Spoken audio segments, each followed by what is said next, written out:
Isang maulang ang gabi po sa ating lahat mga kapito. Ngayon po ay araw ng Lunes, ika-9 ng Disyembre. At shout out po muna tayo sa mga nagdiriwang nakaarawan ngayong araw na ito, December 9, sa mga sumusunod. Kay FIBA referee Arnold Peñafuerte ng Pabro, Daniel Malate, Benji Berja, Ben Ali ng BAP, kay Maria Wilma Amar, at kay Richard B. Katinden. At ganito po sa belated happy birthday sa mga nagdiwang ng kaarawan kahapon, December 8, na mga sumusunod kay Ronnie Vega Tenorio, kay Ching Rakino, Christian Kabawatan, Abe Kabukan ng Tugigaraw, Orlando Solomon, Glenn Robiado ng Imos, at kay Roland de Torres Condeno. Maligayang kaarawan po sa inyong lahat. At shout out doon po tayo sa Manila Best Tournament sa tandem ng Padre and Son, Coach MJ at ex-PBA referee Joey Kalungkagin. Sa Hot Shot Basketball League na pinamumunuan ni Fernan de la Cruz. Sa Carta Group ng Imus Cavite na pinamumunuan ni Glenn Rubiado. Sa SBP Brad Pangasinan. Sa SBP Dagupan City Chapter. At ganito po kay Abrina Announcer Palaweno ng Taytay, Palawan. Kumusta po kayong lahat yan? Ang ating pong tatalakayin sa gabing ito ay ang tatlong senaryo na idinulog sa atin ating mga kaibigan referee. Ang unang senaryo po ito. Ito'y padala po ni referee Jess Rapport. Sabi niya, foul out na naka-score pa. Late discovery. Disregard score. Technical charge kay coach. Yan po ang senaryo ginawa nila doon sa nangyari sa kanilang game. Mali po ang ginawa nyo. Yung foul out na ka-score, late discovery, dinisregard the score, not valid po. Ganito po yun sabi sa Article 36-10 ng OBRI, sabi doon sa interpretation.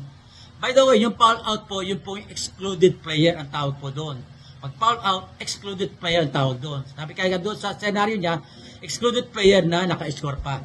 Okay? Sabi sa Article 36-10 ng OBRI, ng interpretasyon, if excluded players' illegal participation is recognized, the game shall be stopped immediately.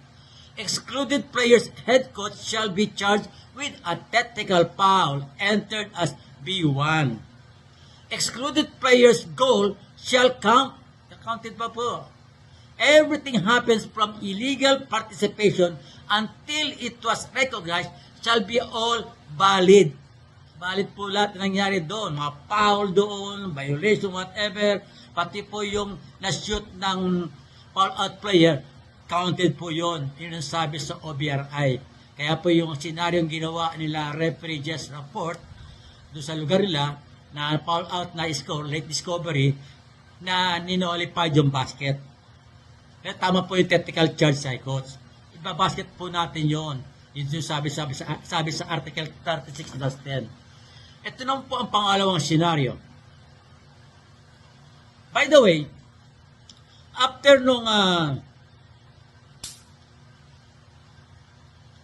one free throw, after ng technical ang coach, ang sabi sa resumption doon, yung kay Jess Rapport, after the one free throw of the opponent on a technical foul by head coach, the game shall be resumed by the team who was control of the ball or was entitled for the ball when the game was stopped. Okay? After ng one free throw po, designated ng head coach yung mag-free throw, no line up. After that po ng technical free throw, ang bola mapupunta doon sa whoever has control of the ball or was entitled for the ball nung mangyari ang pag-stop ng game. Okay po. Yan po ang first scenario ng assumption. Ang second scenario po ay padala ng po ni Denpia Lucis ng BAP Federation ng Kidapawan, North Cotabato. Ang sabi niya, "Good morning, sir. May clarification po ako. Halimbawa, si A1 nabigyan ng 2 free throws. Ang unang tira niya ay di umabot sa ring. Violation na po ba? turnover na po ba sa Team B ang bola? Ginawa ng kasama ko ay turnover na agad. Okay?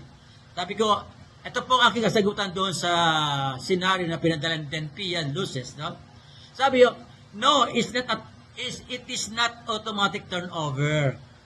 Only during the last free throw or only free throw, mata-turnover kapag nag-violate ang free thrower.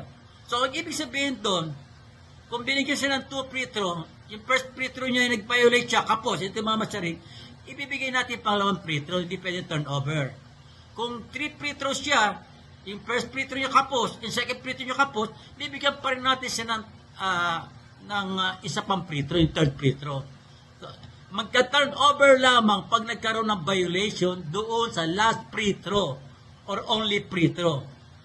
Ito turnover. Okay ba? At ang ating pangatlong senaryo ay padala po ni kasamang Benji Alvarez.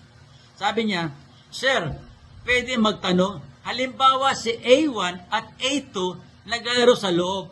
Sila mismong dalawa ang nagsuntukan. Sumuntok si A1 at sumuntok din si A2. Ilang free throws ibibigay sa Team B? Sir, ang article pwede isupport yan. Sabi, Sir, ano daw article ang pwede isupport yan? Okay? Ito po ang ating kasagutan sa kanyang tanong. Si A1 at A2 both shall be disqualified. Okay? Their disqualification power shall be entered as a D2. Disqualified po silang dalawa. So, pag sila disqualified, alis sa team bench, punta sa dressing room, o pwede sila umuwi na, leave the building.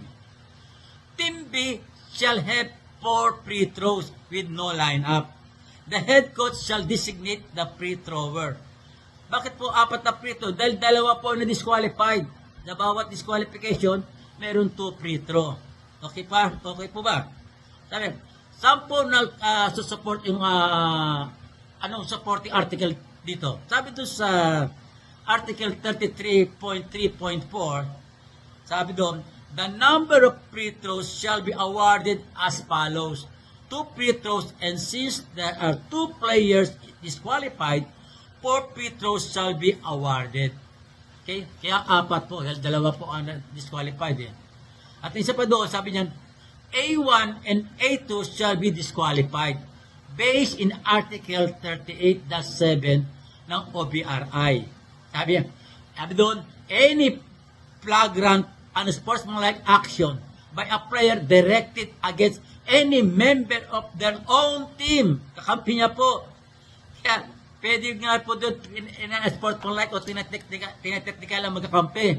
Not like before, ng mga lumang rules ng FIBA, pag nagsusunto kayo magkakampi, bali wala kasi nga po, wala po sa rules ng FIBA yun. Pero ngayon, moderno na ang FIBA rules ngayon, kahit magkakampi, nagsusuntukan, pwede disqualified, pwede thrown out o ejected.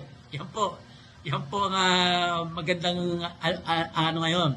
Anong rules ng FIBA. Hindi katulad noon. May nangyayari noon po, nagre-referee kami, magkakampi ko suntukan. Wala kayong magawa kasi wala pong FIBA rules yun eh. Wala pa nga OBRI eh. Hindi katulad ngayon na may OBRI kaya maliwanag na po. Dapat ang magkakampi, nagsuntukan dahil yun sinasabi doon sa Article 38-7. Any flagrant unsportsmanlike action by a player directed against any member of their own team. Kakampi niyan. Okay ba? Diyan po tayo nagtatapos sa ating aralin sa gabing ito. At please po, huwag po natin kalimutang mag-like, mag-follow, mag-share, at mag-subscribe sa aking YouTube channel. Ito po ang inyong abang lingkod, former FIBA referee. Eto Kamaran, hanggang sa muli. Bye-bye!